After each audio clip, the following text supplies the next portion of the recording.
สบายดีมื้อนี้ก็เป็นคลิปทมิตของ ITQ สิมาสอนวิธีการเสื่อมไฟล์แล้วก็โซไฟล์อยู่ใน Windows 10 ขั้นตอนทมิตเข้ามาสตาร์ทพิมพ์ cmd เนาะกดเข้าไปเนาะมันจะเป็นหน้าจอดำๆตัวหนังสือกับขาวๆนี่ก็เบิ่งไฟล์เนาะเข้ามาเบิ่งไฟล์ที่ว่าเราอยากเสื่องตัวอย่างว่าอยู่ทรงดีนี่ค่อยอยากเสื่องไฟล์อยู่ในโฟลเดอร์ abcd ค่อยก็มาเข้าตัวนี่เนาะ cmd นี่เนาะแล้วก็พิมพ์เข้า 2D ก่อน 2D จำ2 เม็ดแล้วกด enter เนาะมันจะเปลี่ยนเป็น 2D เนาะ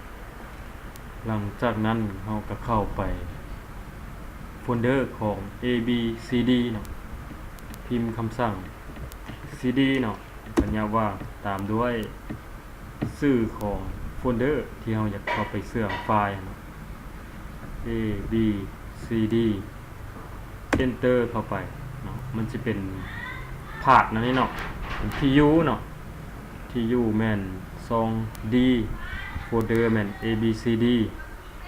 หลังจากนั้นเราก็พิมพ์คำสั่งที่จะใส่เสื่องหรือว่าสู่ไฟล์หรือโฟลเดอร์คำสั่งก็แม่น attrib คันเราอยากเสื่องเนาะเราก็ใส่เป็นบวกh เนาะ s นี้ย่อมาจาก hidden เนาะ slash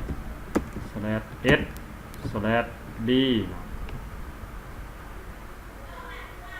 กด enter เข้าไปเนาะ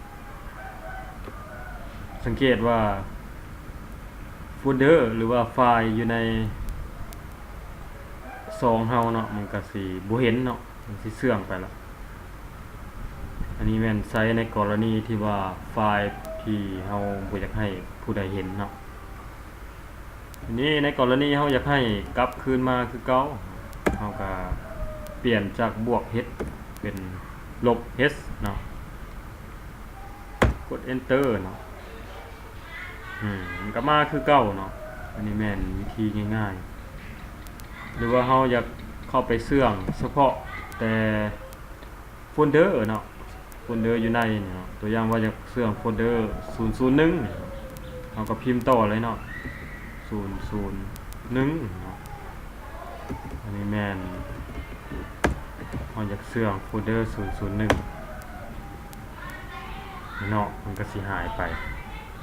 อยากโซ่เนาะเราก็เฮ็ดคือเก่าจากเปลี่ยนจากบวกเป็นลบเนาะอันนี้แม่นวิธีการ